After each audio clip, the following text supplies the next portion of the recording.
in the den of iniquity. Vicinity no pretty, calamity fi hit we any moment. What a pity. Tomorrow never certain. What dwells behind the curtain? The face of evil lurking with that shifty eyes averting. It's not a steady bubble that either pop or topple. Many will fall and stumble. Let the dozers gather rubble. From LA to Colorado, Guinea to Burkina Faso. Cannons will breach the towers and the troops will storm the castle. I say, run, run, come, make we get it.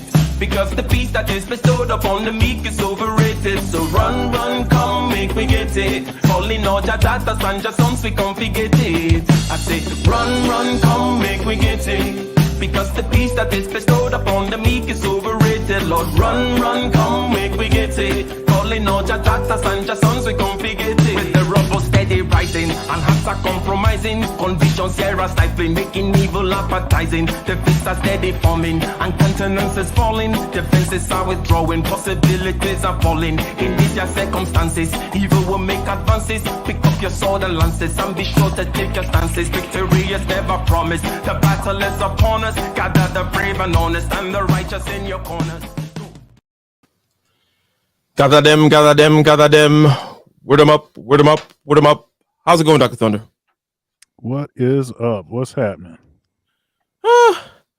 We are rolling. We are moving. We are getting ish done. It's another Wednesday, and it's 6:30 over here in Pacific time, 9:30 Eastern. Go ahead and click that like button. Subscribe if you've not already. Share the stream. Today, we're going to be sharing a video talking about being all you could be. What did you think of the thumbnail, Dr. Thunder? Yeah, what is it? Dragon Ball Z, right? Dragon Ball Z. Sorry, there. Am I right? Am I right? Yeah, it is Dragon Ball Z, and right behind us there. Yeah. So I thought it was. Man. I thought it was the perfect kind of. It is the perfect kind of level up, meme out there in culture, right? Absolutely, Everybody gets what Dragon Ball Z is all about. It's all about leveling up. Oh, you're this. Oh, now I'm a Super Saiyan 5. Oh, you're Super Saiyan 5. I'm a Super Saiyan Blue. All right. Then. Catch you next week. Anyways, so we got this video by Jordan. I want to play just the first minute here, and perhaps we'll take it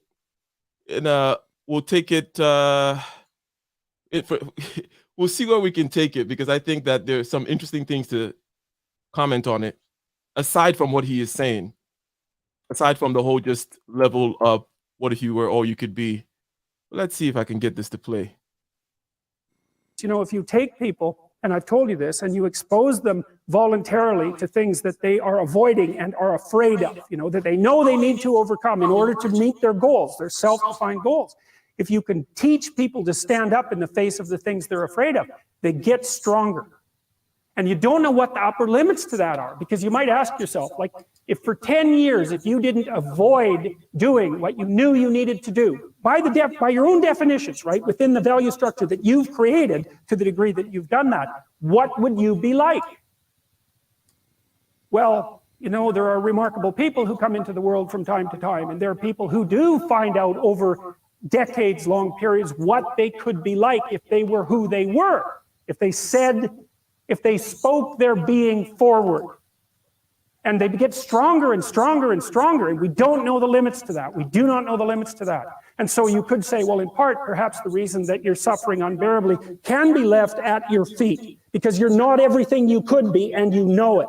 And of course, that's it. So I want to ask something here. What are you saying is, Jordan is quite eloquent. We don't need to restate his points, but in the domain of motivation, right? Motivation. There are two ways to look at. There are typically two extremes. Number one, we're aspirational, going towards something, but it's also something that we're running away from. Let's say, right? Let's say within the economic dimension, you're aspiring towards maximizing your potential within a particular, let's say, field or career or something, right? Or whatever it may be. But then you're also running away from the poorhouse. You're running away from homelessness. You're running away from the prospect of not being able to pay your kids' fees, whatever it is, right? So there's aspirational, and then there's the, oh crap, I gotta run away from that. Now, for me, in terms of just a motivational thing, uh, and by motivation I mean, just what's gonna keep me grinding through, right? Is more of the it's 70% running away from something. um, and 30% more aspirational. The aspiration is really just there to define what a loser is, but not wanting to be a loser is is the thing in the moment that keeps me going.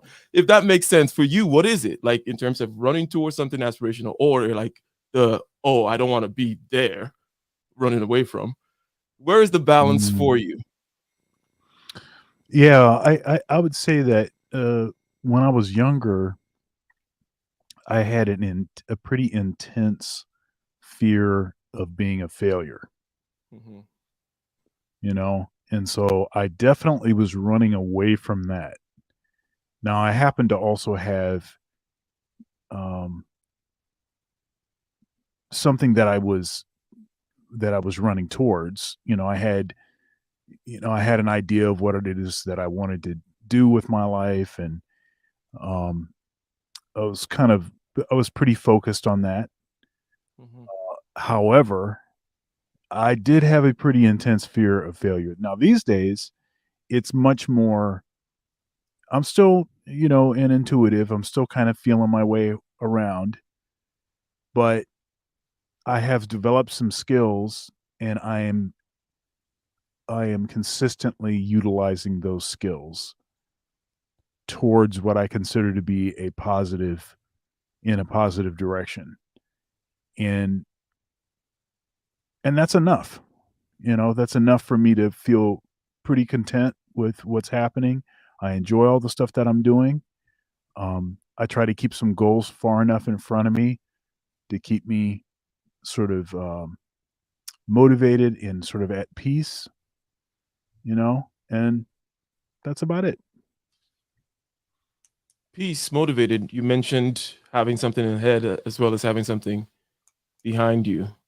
Yeah, Um, hell behind me that are that are that are goading me on. I don't want to, man. I wouldn't do it in hell. So I got to try to. yeah, that is interesting. That you because you let me see, interesting.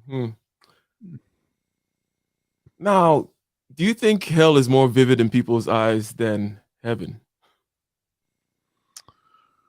In Well, terms these of, days, if you just take the oh, go broad go ahead. generality of, let's say, what I mean by people, if you take the imagination out there, the zeitgeist from era to era, it could be even represented in literature or the arts or whatever, and the people's grasping and or imaginations and understanding of the depths of hell versus the heights of heaven. Which do you think is more vivid in the human imagination?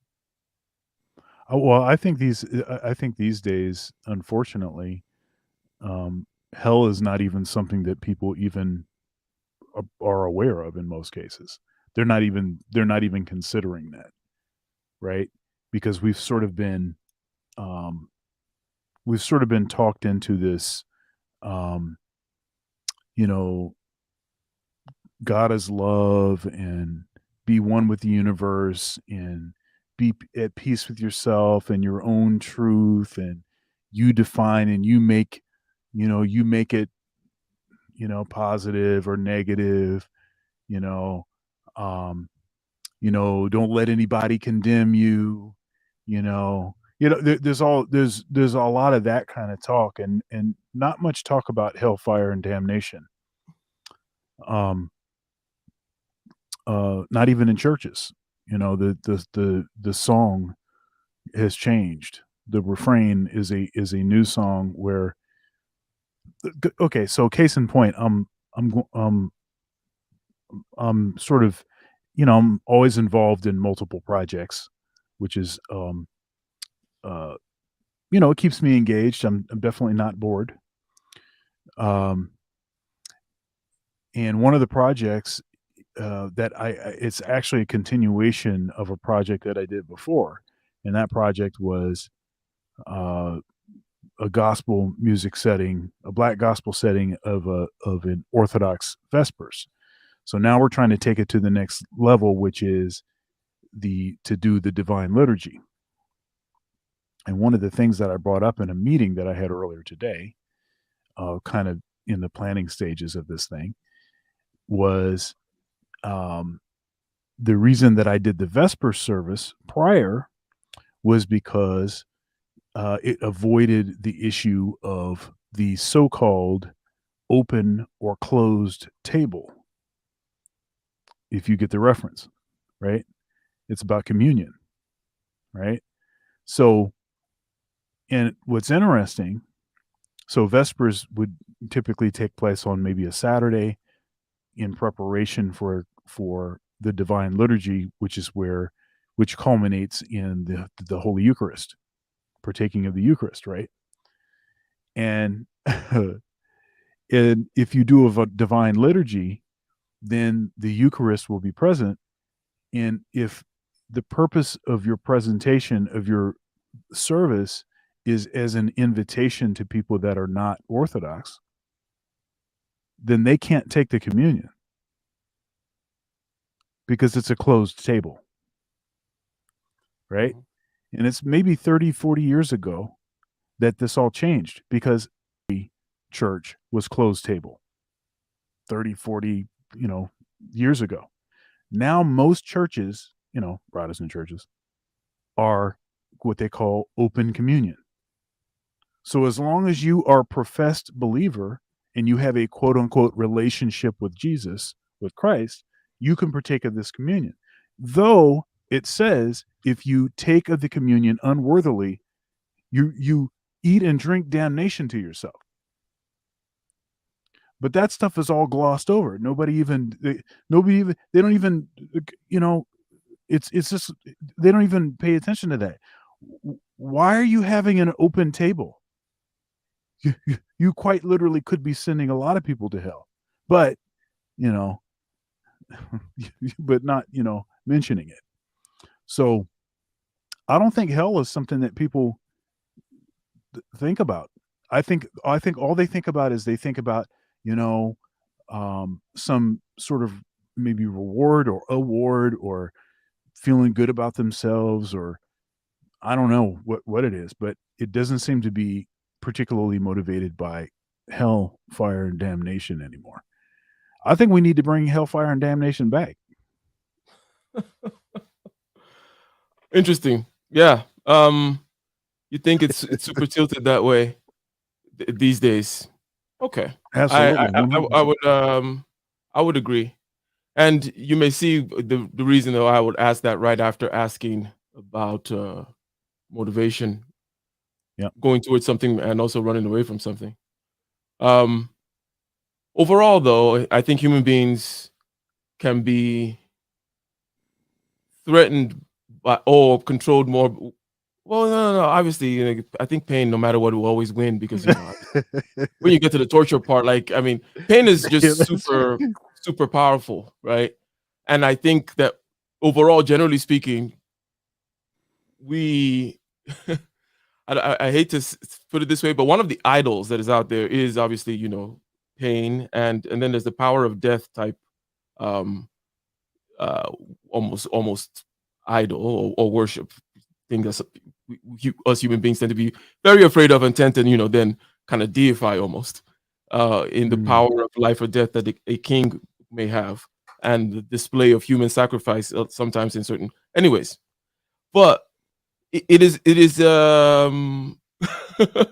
I know we went a little tangential here on what he is saying, but if we come back to what he just said, right, about you being all you could be, if you could remove, right, the things that stopped you every day, right? So the headwinds there, right, becomes an immediate question. In other words, oh, the aspiration, yeah, I get it. But what grade is the hill? How heavy is the cross? How much headwind am I getting in this flight? Whichever metaphor you want to use, right? So what I find is if this is not to just be some kind of a let's feel good for the moment adventure, which I'm not saying Jordan Peterson is doing here with this presentation, because we barely went a minute into it, and I'm just asking now on the level of, or let me just play a little bit more before I get to this here. Sure. It's a terrible thing to admit, and it's a terrible thing to consider, but there's real promise in it, right? Because it means that perhaps there's another way that you could look at the world, and another way that you could act in the world. So what it would reflect back to you would be much better than what it reflects back to you now. And then the second part of that is, well, imagine that many people did that, because we've done a lot as human beings. We've done a lot of remarkable things. And I've told you already, I think before, that today, for example, about 250,000 people will be lifted out of abject poverty, and about 300,000 people attached to the electrical power grid. We're lifting people out of poverty collectively at a faster rate that's ever occurred in the history of humankind by a huge margin. And that's been going on unbelievably quickly since the year 2000. The UN had planned to have poverty between 2000 and 2015, and it was accomplished by 2013. So there's inequality developing in many places, and you hear lots of political agitation about that. But overall, the tide is lifting everyone up, and that's a great thing. And we have no idea how fast we can multiply. People got their act together and really aimed at it. What does that say to you, or does that speak to you? This type of motivation, both in terms. So he's saying, okay, real life, real stuff. Look at the power grid. Look at the lifting of people out of poverty in recent times. On the progress, technology, doing more with less, and we don't know the upper limits of that. He started though with the individual, right? Removing the things and laying at your feet the responsibility, saying you cannot, not all you could be, and then he went to this kind of other end. Does this move you, or is this if you were to be uncharitable, you'd be like, oh, this is just kind of a strange materialism and what's his name, Steven Pinkerism, the better angels of our natureism, pointing out the good statistics and saying, look, less violence, more food. Anyways, I'm just making commentary. Any comments you may have based on what we've heard so far? Yeah, this is a reference that I've heard Jordan use at least a couple other times. And I think the other times I heard him use it was in a more recent video. So this seems to be something that for him bears repeating. I do think it is a positive thing that more people are not, suffering at the particular extent. Okay. However, I also think that there is a connection between suffering and production. The more risk or possibility of suffering, therefore the more motivation to avoid the suffering. Right? So as we become more of a sort of almost a utopian sort of society where medicine is developing, people are living longer, all kinds of breakthroughs, more creature comforts, all kinds of stuff is advancing, less people dying from poverty, from starvation, all of that kind of stuff. But also, I think perhaps more sort of malaise and sort of lackadaisical approach to life. It takes people a lot longer to get themselves started in a particular direction. You've got college students that are changing their degrees multiple times. And it seems to me not to be a good place to try to figure it out. It seems like you should already know what you want to do, before you go to college because it's too expensive, right? But since there's not as much jeopardy associated with being in debt, and X, Y, and Z, more social programs, especially to protect the women from being homeless. It's just, like I said, we got to bring hellfire and damnation back. That was a powerful motivator, man. We had a lot of highly motivated, very productive people where there was more visible flames in the rear view mirror. You could, one would argue that perhaps this particular path, right, leads to some actual visible flames here on Earth that tends to chasten people and quicken their step. But that's a different. Ike's not calling for a Holocaust. Wow, I'm just calling. Oh, right. So don't come for me. Oh, don't use that word. Don't use that word. So somebody will be trying to. They got Yeezy, man. They got Yeezy. So regarding Yeezy, I don't know how much we've commented on that on this so far, but did you see his interview with Lex Friedman on the Artificial Intelligence podcast? Have you seen any of his recent appearances? Yeah, I've seen most of his recent appearances. I didn't actually see the Lex Friedman interview, but I know the controversial components of that interview. I'm going to go back and actually view it. So let me do some.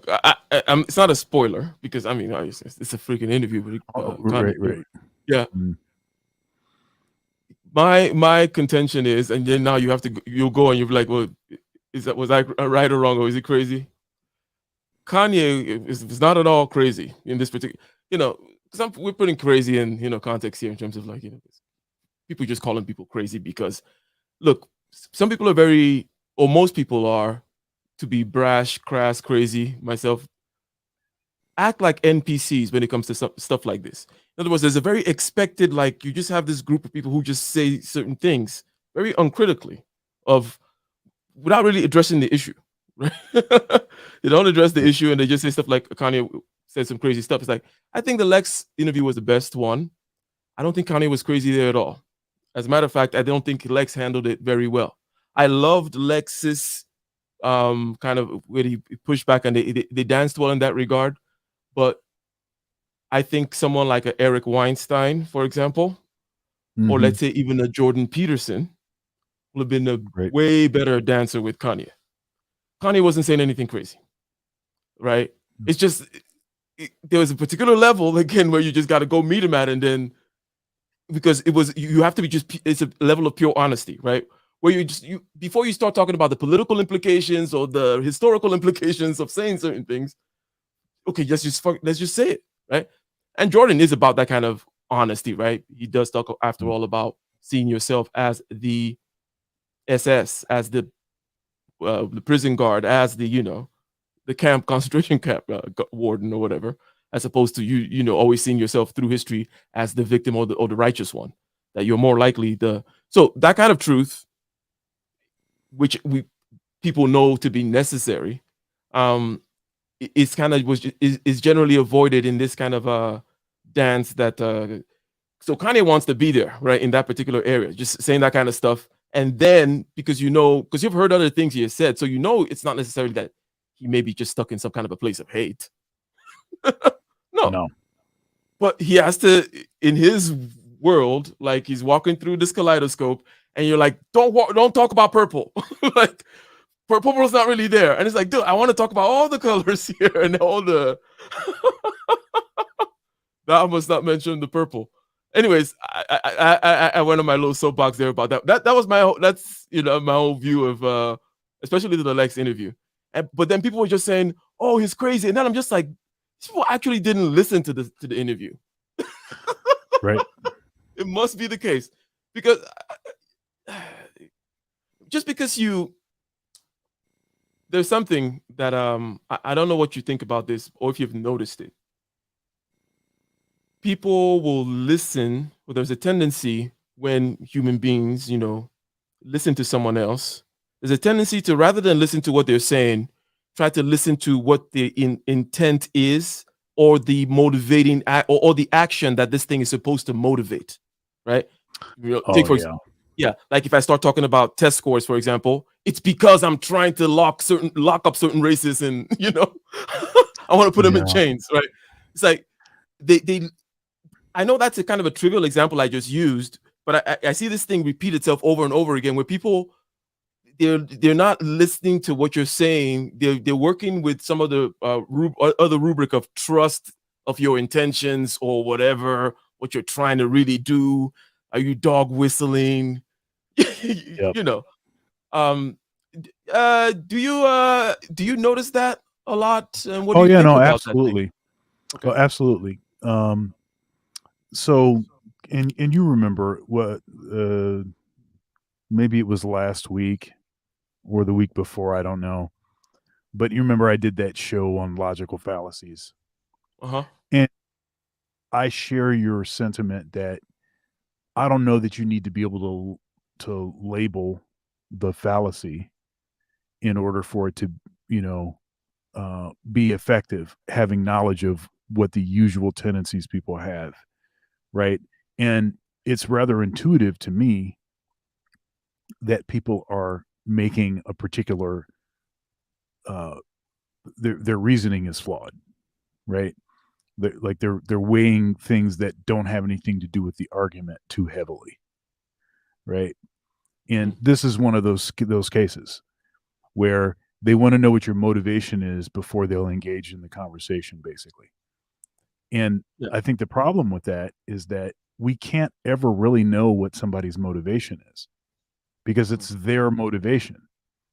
So all we can do is engage with the argument, with the discussion, with the proposition, the conclusion.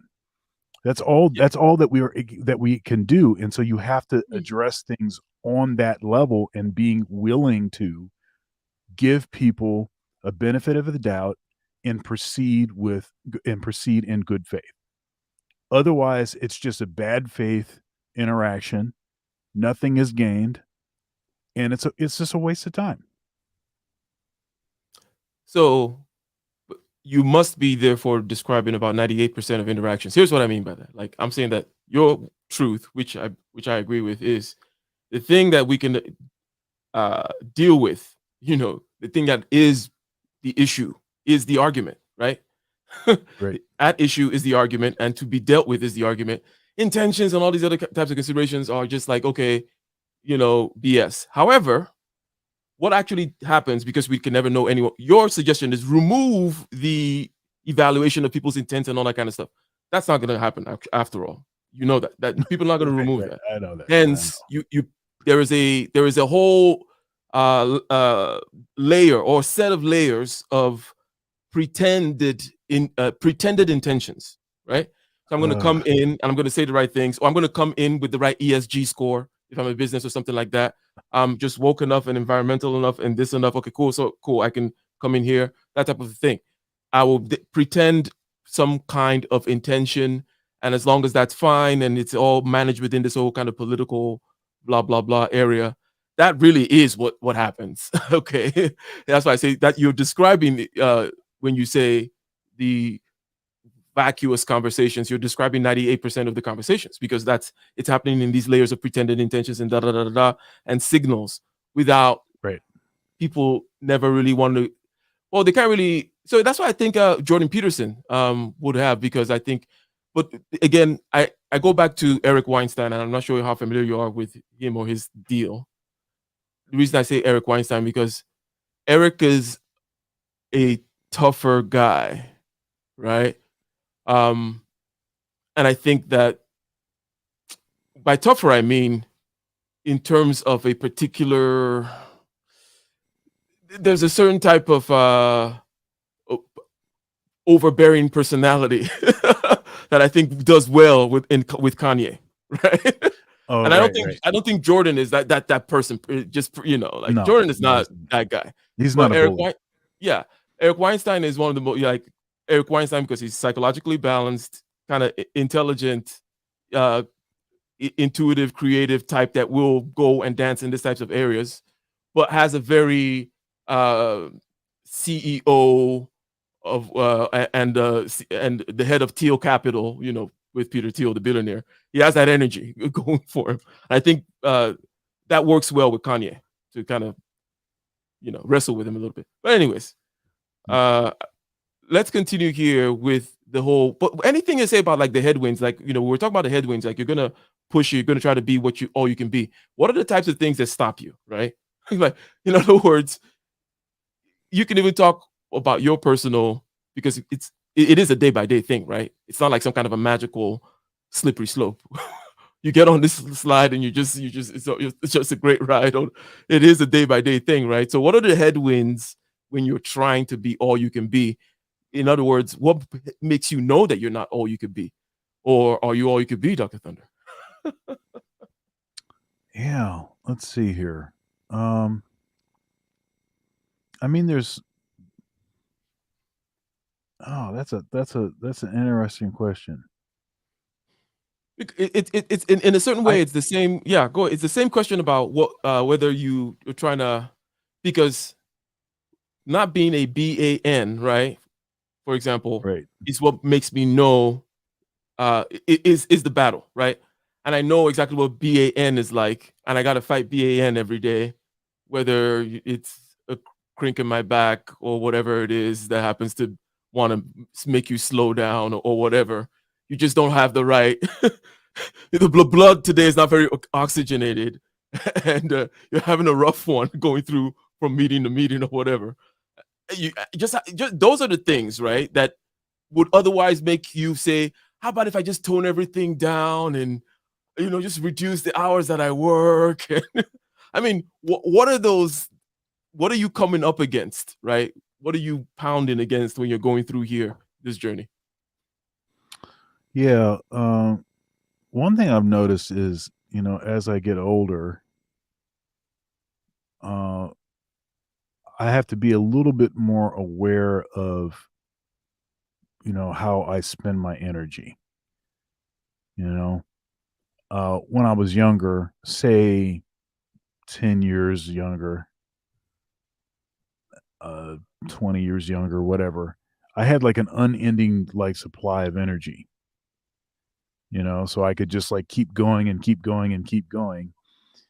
At this point, I still have a lot of energy, but I'm starting to sense that I need to be better measured at how I use that energy.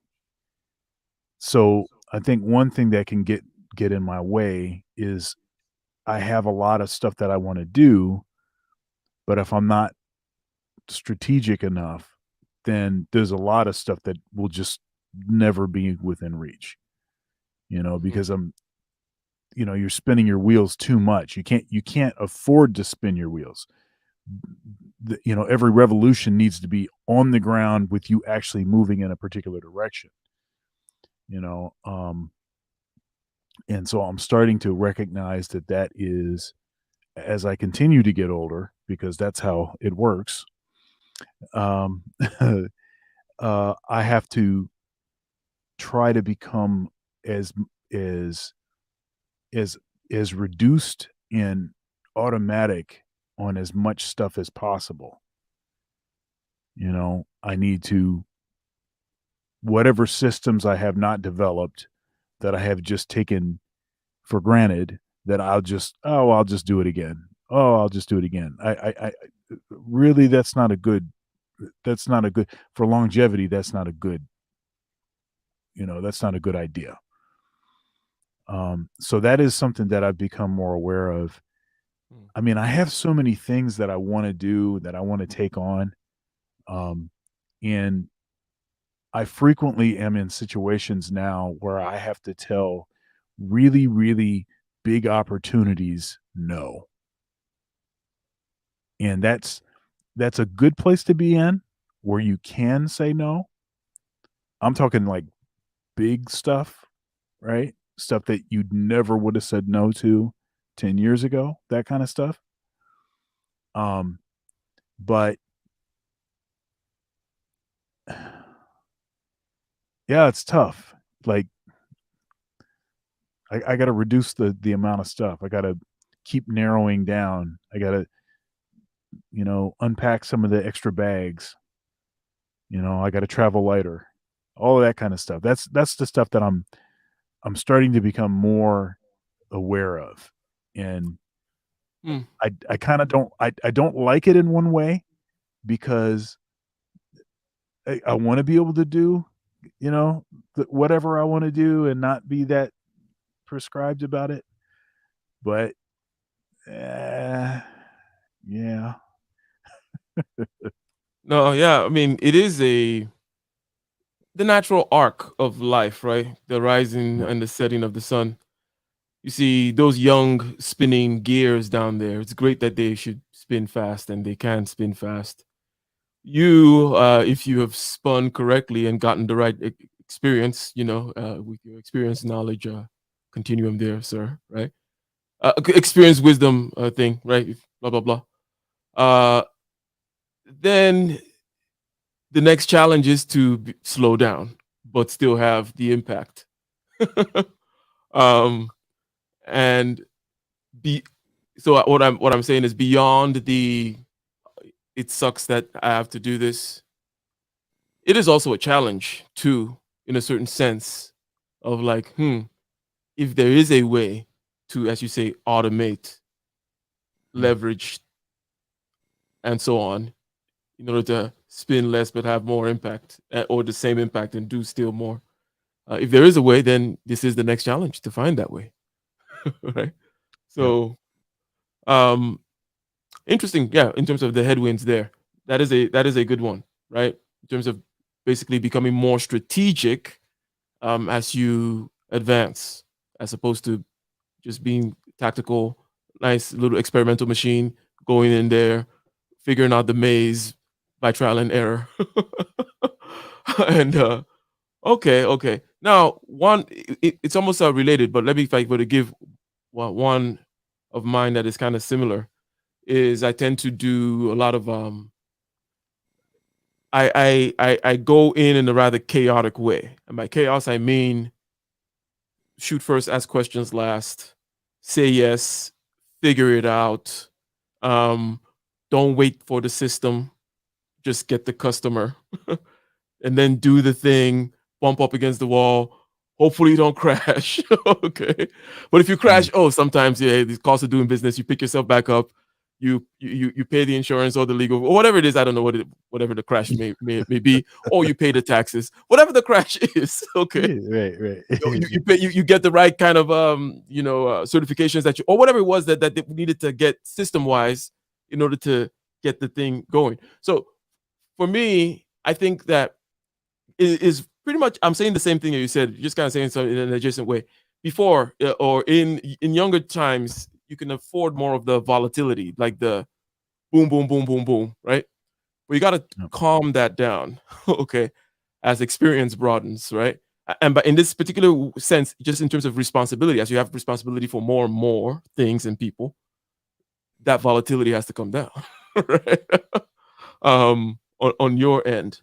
So it is that natural progression, right? Because Carl Jung will, in his symbolic kind of craziness, talked a lot about this kind of that arc of life, because after all, you have to face this. And by the way, I have a question for you here, because I was having a conversation with somebody, and we're talking about mental health, and I was like, and we kind of poo-pooed the whole mental health industry as it is the way to do sometimes when you're being whatever, But I then mentioned that, look, I do believe though that quote unquote mental health is very important. And he was like, well, so are you just really talking about like this traumatic experiences and this? I was like, no, I'm just talking about being a human being, right? Having this human consciousness, whatever existential angst or whatever, or just being there, or knowing that you're going to die, whatever the the construct that's typically used for describing this. But beyond that is just the stages of life that you're going to need to go to. I guess that also has to do with the eventual ending of it all, right? That is a whole an interesting journey in and of itself for the psyche to go through, such that the idea of how one goes through it from a subjective standpoint, because that's what that whole psychology is, your experiencing of the world, right? That is going to be a challenge in and of itself, regardless of whatever little thing you want to be stoic about. Because yes, I want to be stoic about all the other things in terms of like, you mess up, you crash, you burn, you deal with life, you face consequences, such as it is what it is. Life's not fair, blah, blah, blah. But still, there is the living to be done. Just anyways, what do you think about that in terms of life, its challenges, just in terms of existing as a consciousness and going through the different phases, the different stages and such? Yeah. So, when I was younger, I think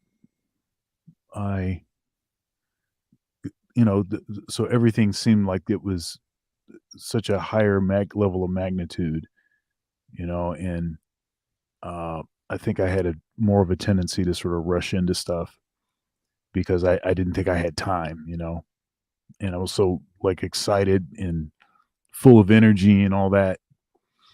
And so sort of making that adjustment to kind of slow down and try to make better decisions, I made some bad decisions, but I think my first marriage was a really bad decision. And so trying to like kind of learn from those mistakes and and then okay, so I have this and someone described this to me as being a particular person's theory. But I didn't actually learn this from anyone else. It's just something that I started to notice as I was getting older. So it's this idea that I have about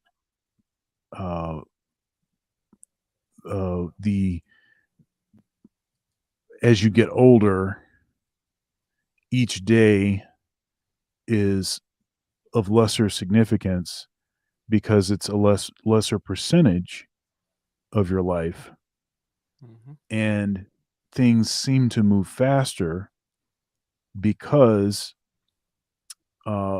each day is a lesser percentage of your life. In a metronomical sense, it's the same amount of time each day, but in the relative sense, it's less time. So a baby, for instance, the first day a baby exists, that's their whole life. The second day is only half of their life. The third day is a third of their life, and so on. And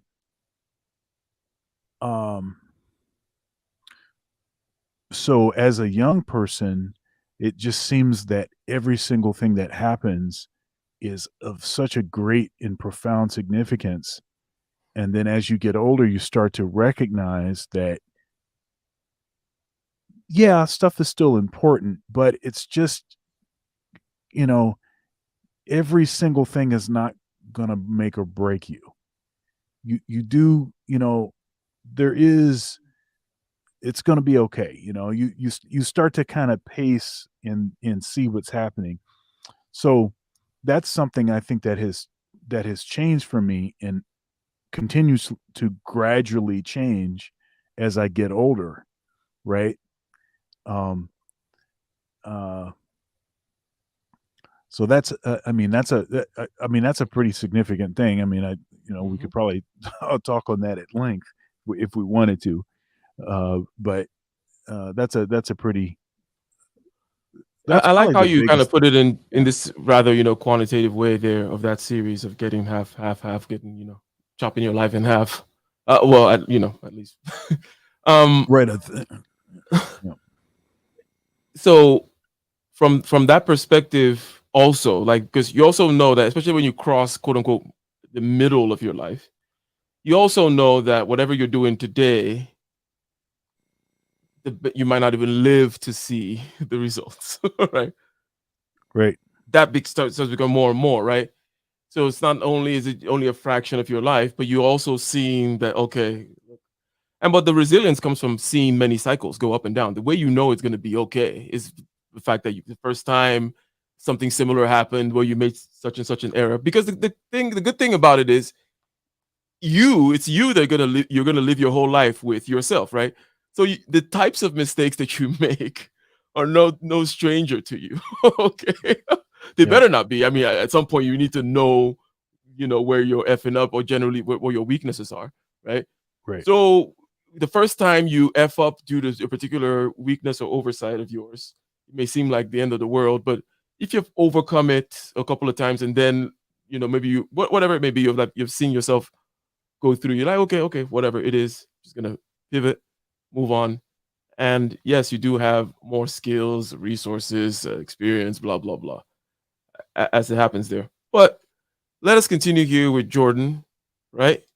So, but I don't know if you actually did. I Go do ahead. want to say this one thing, and this is something that Jordan said. Remember, I sent you that longer interview, and I don't know if you've watched that yet, but that's actually quite interesting. One thing that he says. I'll watch it, And inshallah. what did you say? I said I'll watch it, inshallah. That means God willing. Oh, right. Oh, yeah. Ah. So, but one thing that Jordan said in that discussion, it's the three of them. He said this thing about, see, what was it? About goals, and so you're talking about mental health, and what actually is important about the goal for your mental health, it's more about establishing what the goal is than actually achieving the goal. Mhm. And because actually, when you achieve a goal, if you don't have something else to replace that goal, that can actually cause you to be depressed. Mhm. I'm adding that last part there. He didn't actually say that, but that's the implication of achieving a goal and not having something to replace that goal with. Mhm. But the power of having a goal is it keeps you engaged in pointing towards a particular thing. And so these ideas of like meaning and purpose and that stuff is critical with respect to mental health. Mhm. If you are just aimlessly doing whatever and you have no goals, you have no, I was talking to one of my students earlier today about, and he was telling me he was having some trouble, getting motivated to practice, and he knows what he needs to do, but he's just not doing it, and this kind of thing. And I talked to him about why commitment is important, but when I say commitment, I don't mean the kind of commitment like you're failing your commitment, you're not doing what you said you were going to do, kind of in the moment criticizing him. I was talking more of when you commit to something that eliminates certain options for you. It's one of the benefits of actually having multiple commitments, right? So so for instance, I'm married. Now what that does is that it eliminates a lot of options, right? It eliminates a lot of possibilities and a lot of foolishness, as it were. So now I don't need to be running around doing other things. I already have that sort of tied up. So that gives me a sort of base of operations, and it eliminates a bunch of stuff from being serious options for me. That's a positive thing. you know, a particular commitment maybe to a job. You know, say I take a gig and that gig is 8 p.m. tomorrow night and it goes from 8 to 10, you know, then what that means is that I'm not going to be able to do anything else during that 8 to 10 slot. So that's a positive thing because it gives me very clear shape towards, you know, whatever that objective is.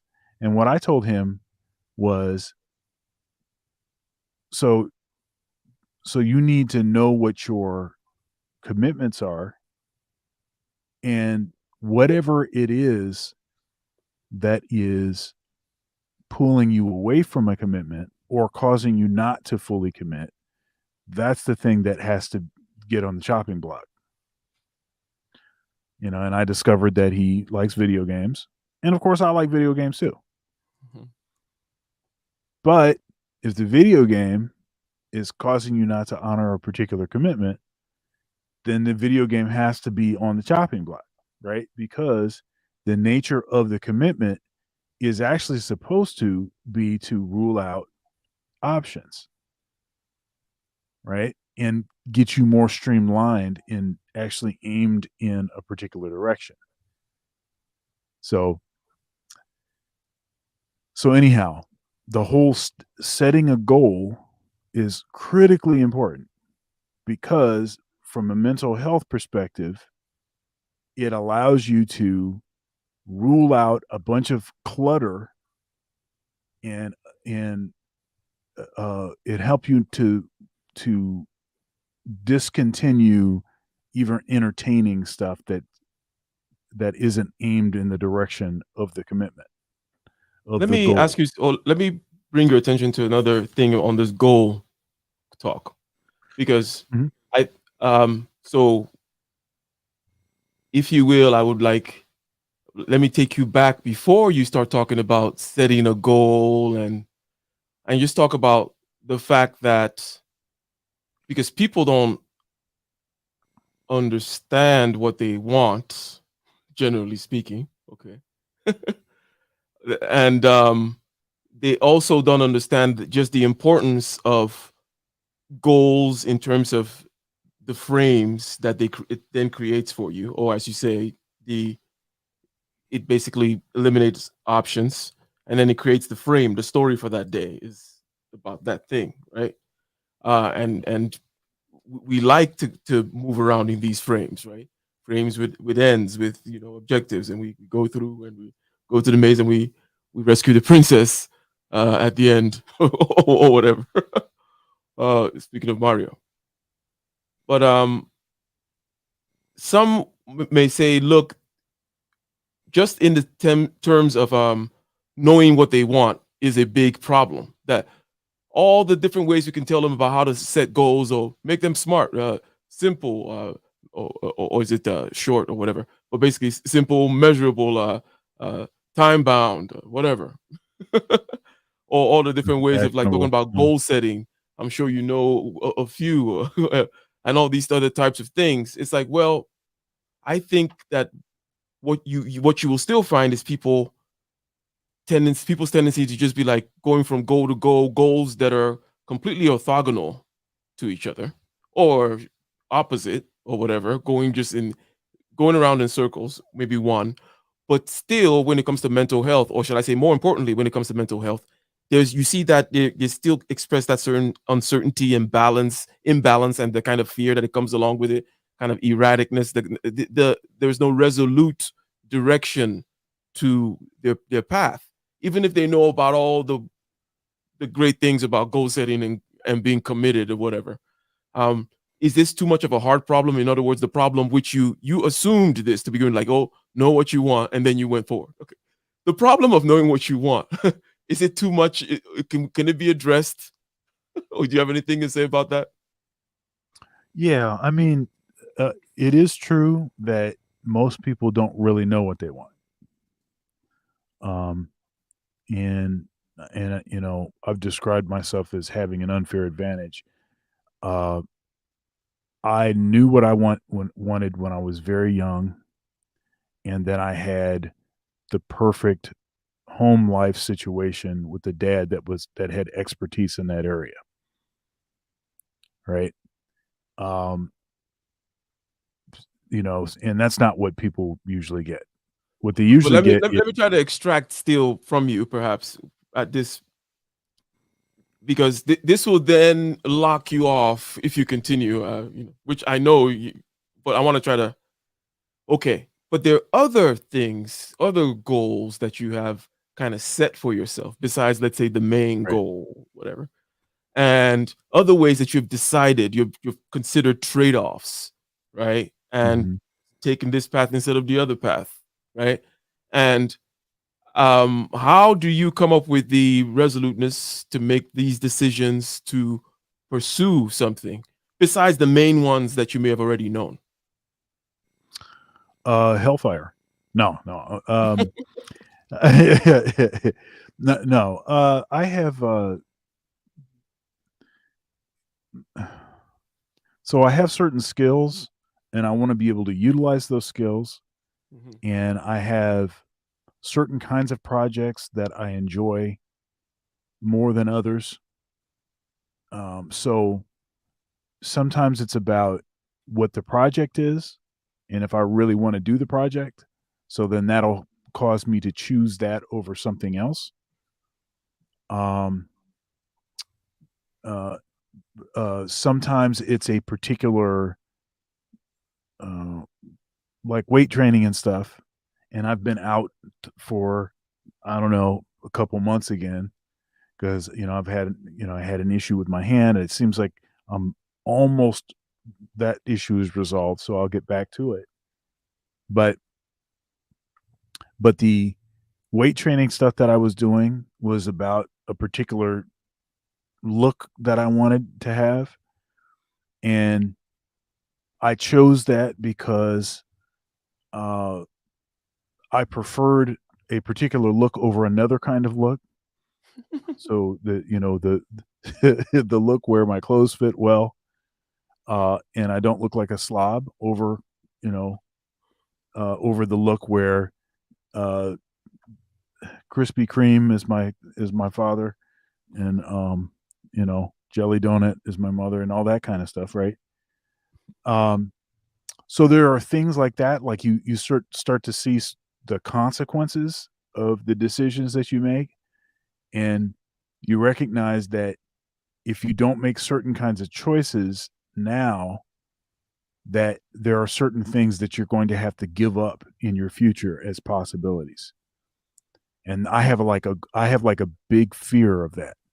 I have a fear of doing something now, making a mistake now that causes me to have to pay a price that I don't want to have to pay in the future, or that causes me to have to give up stuff that in my heart of hearts that I really want to be able to do.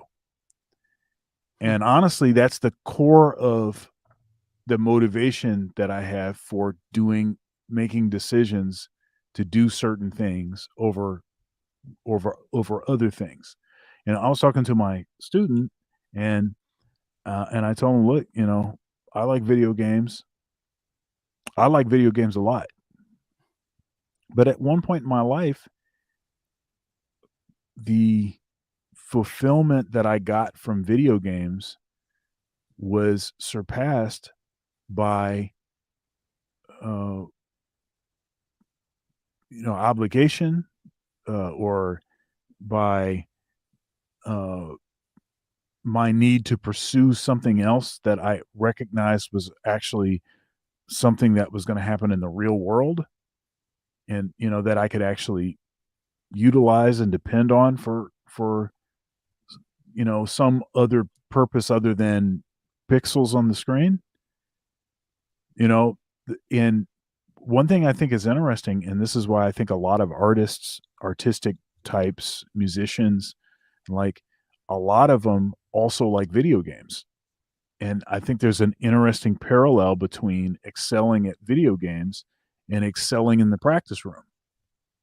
You know, like I'm working out this thing, the saxophone, and I got to keep working at it, and I get it up to a certain tempo, and then okay, now I can put that together with these other pieces, and there's something about that that I think is um, is very similar.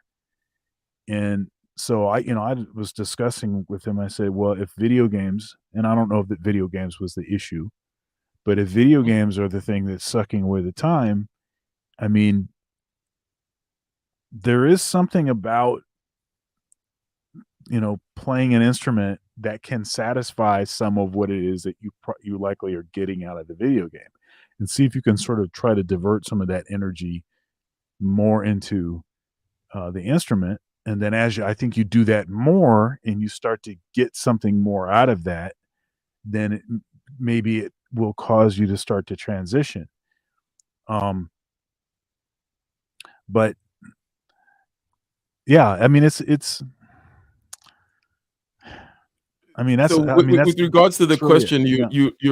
you have certain skills, you want to use those skills. It causes you therefore to it makes the landscape a little bit more defined for you. Like, okay, if I want to Right. do this more in this arena, I'm gonna need to have this skill and XYZ, rotate this, blah, blah, blah. So um that makes sense. And as we continue, I want to just kind of restate that so far we're still within that goals and aspirations ahead of you type stuff, and also but also the thing that you're running away from, right? Mm. Running away from the homeless shelter, but also running towards some kind of success, right? Now Uh, I mentioned you've mentioned that whole fear aspect is it's kind of been sucked mhm. out of the zeitgeist. And the thing about it is still from the personal level, right? I mean, we can still say things about how important it is. And even if we take your student, for example, perhaps it'll be out of place for a teacher or for a professor or whatever, somebody in your position, given our modern times, to really talk about the do you want to be a loser to get Yeah. Dan Pena to get a little Dan Pena on them, right? Right. But the Dan Pena side, again, because recall I said it, I said about 60 to even 70% in terms of the real time motivation is the I'm not gonna be a BAN. I got to kill my inner B every morning, that kind of stuff. Yeah. Yep. That what it is that is the main content of the video game I'm playing, right? That's the main action going on, because the aspirational aspects are good, obviously within this particular kind of that model I just described. Aspiration obviously tells you what being a BAN is, or the opposite of you're aspiring to the opposite of BAN, right? So that keeps so it's like a loop there. And obviously you want to keep that definition of BAN, keep on increasing it, right? Because you don't want to get comfortable, right? So you keep that there, but it's the so how is it possible to bring that to your student, for example? What are the means by which either you or someone else or some other set of experiences out there in the world, institutions or whatever, can bring this whole, I don't know if I want to call it shame. It's definitely on the dark side, on the shadow side. Hey, do you want to be a loser type stuff? You want to starve. Yeah, How do you bring that back? yeah, it's tough because that was a pretty usual strategy for in the past, we'll say. Maybe that kind of more or less died out 20, 30 years ago. Or I mean, you had a few folks that were still sort of using that as a sort of fear strategies to try to get their students motivated, threats and stuff like that, cussing them out in their lesson, the whiplash kind of stuff, throwing a chair at you while you're of course that's like way over the top, and really just for Hollywood. um but that's sort of like almost like verging on name calling, not quite calling him a name, but sort of verging on name calling. it's tough. It's such a different dynamic these days. And although in many respects, I mean, the drill sergeant doesn't even really cuss out the freaking what is it? The Cadet, you might say. basic training. Yeah. In basic training, the drill sergeant's not even really, cussing out the the the inductees or whatever like they used to, you know. It's everything has so changed and everything is so soft. Um, you want to talk about soft girl era. Uh, so it's Yeah. so it's kind of a challenge to like know where the line is, and I try to, I say what I mean, but y- I can't really get in there too hardcore. I have to like, Mhm. even if that would be with this particular student, that would be the approach. That would be what got them off, off the fence, So yeah, And yeah, and it's that's the thing too, in terms of on an individual basis, because hopefully you would know you would read people, you have experience with students, just like Jordan Peterson was answering. I think there was a time when John McWhorter was snooty at Jordan Peterson, and famously in a particular clip. It was an interesting one, but Jordan was basically defending his whole I would call you if you were to ask me, and I felt it was a genuine ask. You ask me to call you a particular pronoun, then I would call you. And John McWhorter was like, Mm. "How do you know what a genuine one is versus right?" And he's like, "Well, you make da da da da." And Jordan didn't get himself into any kind of, because those are the kind of things you can get yourself into some kind of a weird clinical trouble, or some kind of a weird, catch you on some kind of a thing you shouldn't say, right? Or whatever. Right. So Jordan danced around it nicely, but the same thing applies here in terms of you should be able to judge the student that would need a particular coaxing of a particular kind versus not. And I'm not the same way with everybody, but I think that now I tend to lean a little bit more on the let me coax you, but it is I'm more descriptive in terms of like what I'm saying. Like I'm like, this is the competition, for example, right? Like, let's say I show you what the competition looks like, right? This is what the product is, their outputs, their deliverables. This is what the competition is doing. This is the standard, right? So we understand the gap in each and of ourselves, right? Hence, this is why XYZ is important, right? So it's just like, I'm still using competition and all that kind of stuff. The thing is, it's my due. I'm talking in a different context now. You're talking about students, like, I'm talking now about, let's say, people that you choose to associate with, either through hiring them or getting some kind of a deal with, right? It was your duty to begin with to assess their ability to be able to, in real time, see that, for example, it is worth getting better than I am right now, right? Like, if you show them, like, if they're drafters and you show them like a beautiful clean sketch, which is obviously better than theirs, it is your job to have weeded out people or work with people whom can actually be aspired or inspired by such a thing. Because there are people, Dr. Thunder, right, that they don't care that, they're like, I'm not going to change my way. My sketch is crappy, but I want to start shifting the goalposts. For example, shifting the goalposts would be a good example of what the opposite person will do. Like, oh, but I don't use that type of pencil or something like that. What do you have to say about this difference here, or this discernment between somebody whom can be inspired, right? That all you need to do is show them this, and then they can get the picture, versus somebody whom would just be like, oh, shut down or want to shift goalposts and type stuff like that. Is there any Right. hope with such? Yeah, you do have to know the difference between someone that you can actually impact, that you can actually influence for the better, and someone that is just not going to do anything. And yes, I just tend to choose not to deal with people that I can't have influence over. And that's one of the things that, as I get older, it becomes even more critically important. I'm not going to mess around with you because I don't have as much time to waste. Mhm. So are you here to get this information, or are you wasting my time? And in the past, I've had to kick a student out of my office because they were not ready for a lesson before.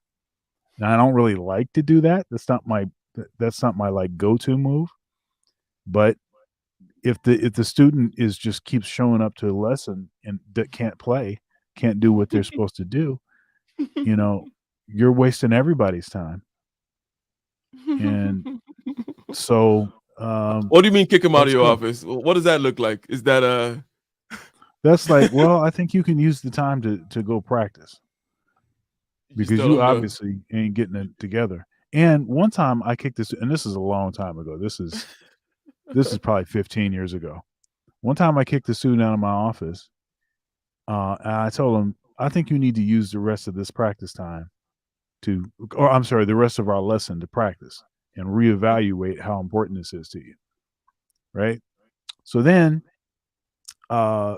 I was like, okay, well, an hour just opened up and I'm hungry. I'm going to go get some lunch. So I walked down the steps, in my office building, go out front, and this dude is downstairs, not in the practice room. He's downstairs in front of the building, and he didn't realize that he didn't realize that I was standing, that I was sort of behind him. And then he said something like, I just got kicked out of my lesson by such and such or whatever, Mhm. and I just acted like I didn't see him, and I just kept going, to go get my lunch. But with some kids, you can't help them. Others you can.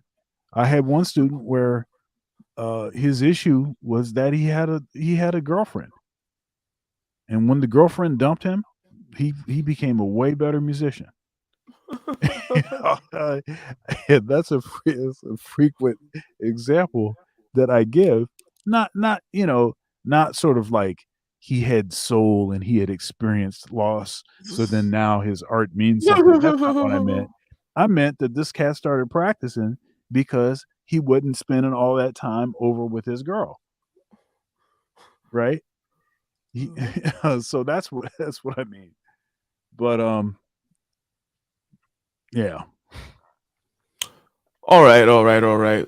We're like getting to that point where we're landing the plane. And just as I thought, we went a little bit into this because I wanted to kind of in this, because I think we'll come back next week and continue, right? This. Yeah. But I just wanted to speak almost like adjacent to him as he goes along here because he is saying exactly what he is saying. I want to maybe just replay this first 2 minutes, right? And then we can just give our closing thoughts and see what's coming up in if you take people, and I told you this, and you expose them voluntarily to things that they are avoiding and are afraid of, that they know they need to overcome in order to meet their goals, their self-defined goals. If you can teach people to stand up in the face of the things they're afraid of, they get stronger. And you don't know what the upper limits to that are, because you might ask yourself, like, if for 10 years, if you didn't avoid doing what you knew you needed to do. What is the upper limits of Super Saiyan leveling up? Like, you never quite know, how, first you it's semen retention to get to Super Saiyan 1. And then no fap and fasting to get to Super Saiyan 2. Okay, what else? I mean, what else are the kids doing these days? How else are they maximizing, biohacking and 5 grams of creatine? By your own definitions, right, within the value structure that you've created, to the degree that you've done that, what would you be like? Well, there are remarkable people who come into the world from time to time, and there are people who do find out over decades-long periods what they could be like if they were who they were, if they spoke their being forward.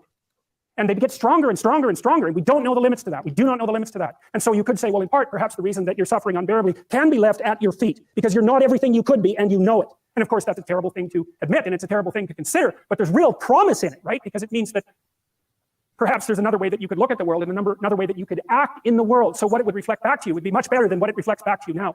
And then the second part of that is, well, imagine that many people did that, because we've done a lot as human beings. We've done a lot of remarkable things. And I told you already, I think before, that today, for example, about 250,000 people will be lifted out of abject poverty, and about 300,000 people attached to the electrical power grid. We're lifting people out of poverty collectively at a faster rate that's ever occurred in the history of humankind by a huge margin. And that's been going on unbelievably quickly since the year 2000. The UN had planned to have poverty between 2000 and 2015, and it was accomplished by 2013. So there's inequality developing in many places, and you hear lots of political agitation about that. But overall, the tide is lifting everyone up, and that's a great thing. And we have no idea how fast we can multiply that if people got their act together and really aimed at it. Because, you know, What you doing, in Thunder's Thoughts? Yeah, I got a pretty cool show here.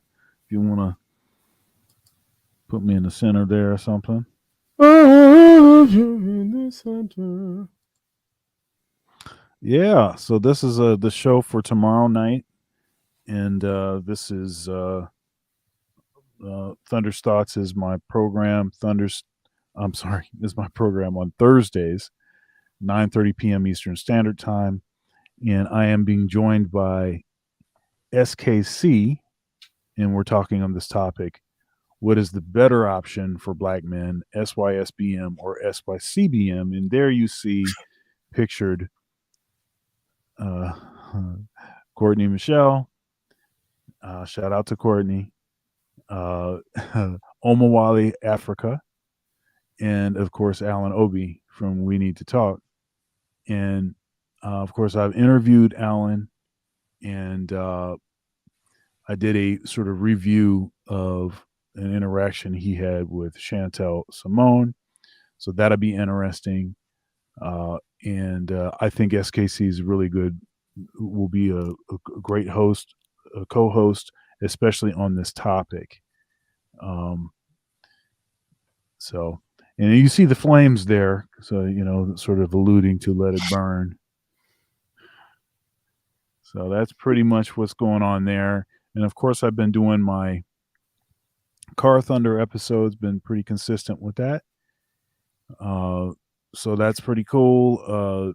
Actually, tomorrow morning, I think I plan on talking about why Black men have an issue with the girl power movement, the real reason why we have an issue with it.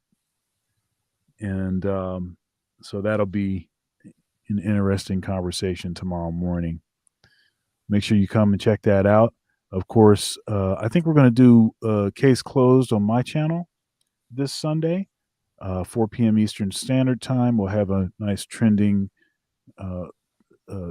show, trending topic, you know, thought-provoking kind of topic with an all-star panel.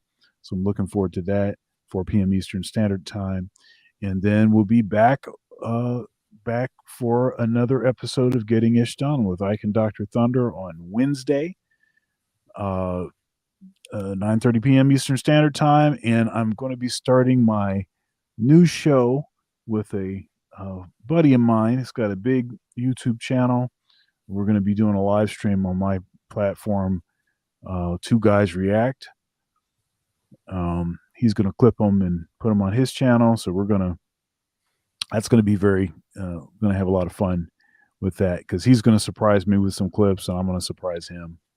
And so it'll be sort of actually our first sort of reaction and response to the videos. I'm sure we'll probably get a lot of stuff from TikTok. As that is the gift that never stops giving. Two Guys React. Okay. We're waiting for it.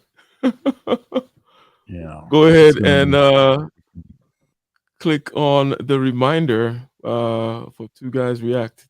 That's Black Guy Reacts, White Guy Reacts, Two Guys React. Two Guys React. Yeah, I was thinking about calling it Black Guy and White Guy Reacts, or White Guy and Black Guy Reacts. It's too many syllables, you know, it kills the whole. So then I was just like, Two Guys React, and then that just seems like that's better. Two Guys React has got the perfect thing to it. You just wish there was you wish you could get more content into there about the whole black versus white thing. Right. In you know, in 4 syllables, that, you know, but can't get it. Or black and white guy reacts. White and black guy reacts. Black white react is the only thing that that's the only way to. But it doesn't make any sense. Right, bro. But bro, and square and bro react. I don't know. Square bro. Wow. So is that what Two squares react. Actually is a good one. Because I think it's got obviously the same syllables, but two squares is funnier. Yeah, okay. Two squares I might go with it. Two squares react. That might be it. Oh my god. So I don't know. Maybe I'm the only one that will tune in or find it funny. But it's like, why are you calling yourself a square? Yeah, it is pretty interesting. Two lames react. Two lames react.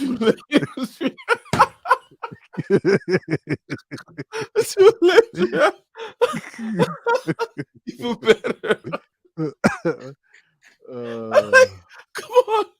I mean, I think that's perfect. I don't know. Lame and Pookie react. Oh no, I think wait a minute, but who's the Pookie? The two dash reacts is the formula. It's just to find that middle word, and Right. the two lames is the closest we've got. I would say, hey, that's for me. I put my money on that one. Two lames react, or even two squares. I don't know. Maybe two squares has more of a broader reach, right? Right. Yeah. If you want to go mainstream. Therefore, I think you should start with two squares and just sell out at this point. Sell out early.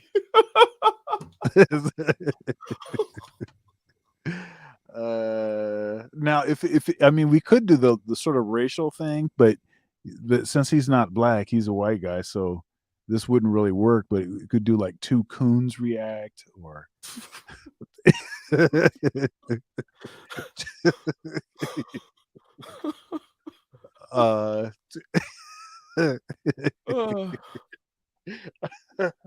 oh man.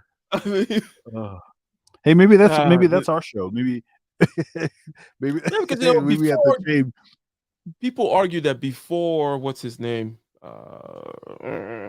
Chappelle show, right? That a certain type of fresh new voice on the whole racial stuff. Because I mean, people have done racial content for a long time, right?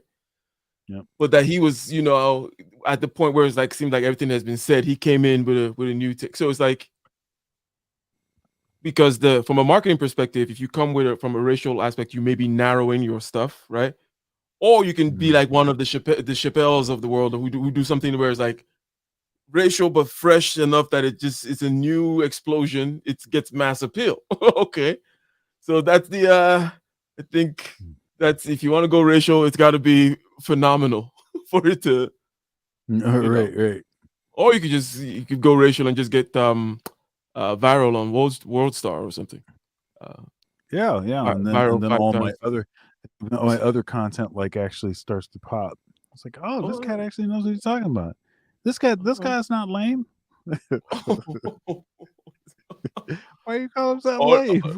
At least 51% is gonna be hard to like. Oh, the hate. What you gotta have that. Yeah. Guys are just like, this is so lame. This dude really is a lame-o. Man, what's like, man? Why incels you guys be watching this guy? Two incels. Oh goodness gracious. Oh no, wait a minute.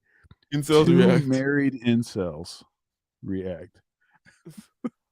That may be a justification for elongating, for making the words longer. If I think two married incels, I think that's it flows. Though the words still flow. Plus, I think it conveys a story. Like, wow, you're like, wow, this is interesting. This is rather specific. I want to know what goes on in the suburb with married incels reacting to YouTube videos. I mean, they're obviously lame. They're obviously squares. I mean, they're married incels. Right? So you don't even have. So the whole story, the whole universe is built into this one. Oh, it could be something like two Family Guys react. Two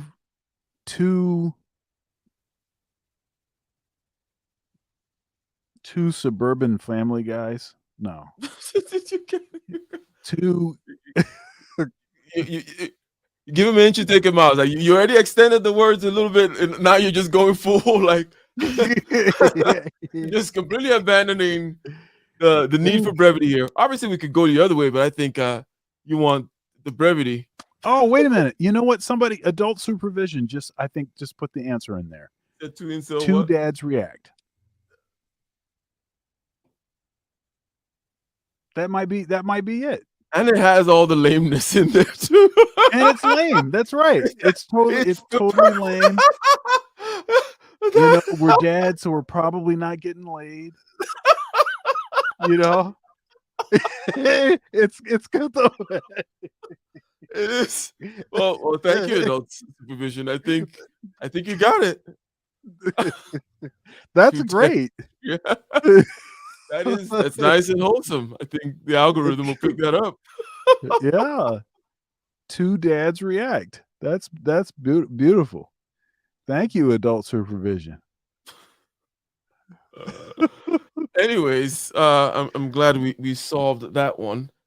So, ladies and gentlemen, I think that the main dimension that we stayed on for this whole conversation was the dimension of what you're running away from. Let's say the poorhouse or homelessness or not being able to do X, Y, or Z or whatever, not being able to, whatever you're running from, shitty retirement where you're eating dog food if you're lucky, type stuff, and also the aspirational stuff. And then the aspirational stuff is kind of where, one dwells in terms of like goals or even knowing what you want and all that kind of stuff, right? And we talked about, hey, how about using the more of the running away stuff? Because I find it to be very powerful. I'm like, whoa, that's the stuff that, gets you going. You're like, oh crap, I guess I just gotta make more next year or whatever it may be.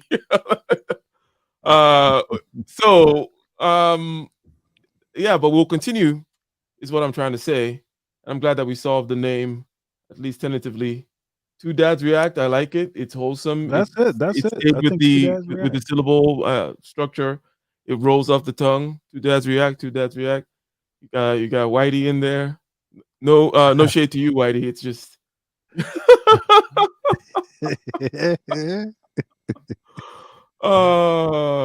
anyways, peace.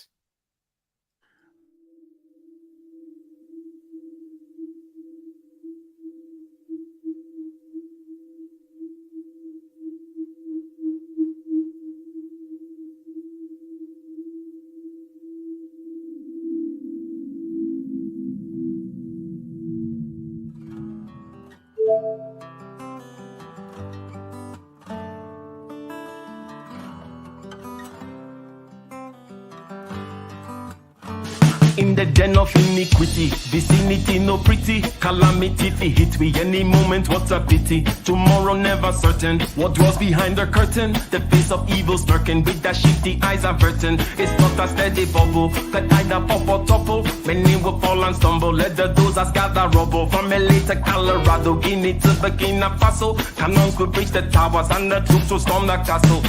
I say, run, come, make we get it. Because the peace that is bestowed upon the meek is overrated. So run, come, make we get it. Calling all your daughters and your sons, we come forget it. I say, run, come, make we get it. Because the peace that is bestowed upon the meek is overrated. Lord, run, come, make we get it. Calling all your daughters and your sons, we come forget it. With the rubble steady rising, and hearts are compromising. Convictions here are stifling, making evil appetizing. The fists are steady forming, and countenance is falling. Defenses are withdrawing, possibilities are falling. In these circumstances, evil will make advances. Pick up your sword and lances, and be sure to take your stances. Victory is never promised, the battle is upon us. Gather the brave and honest, and the righteous in your corners.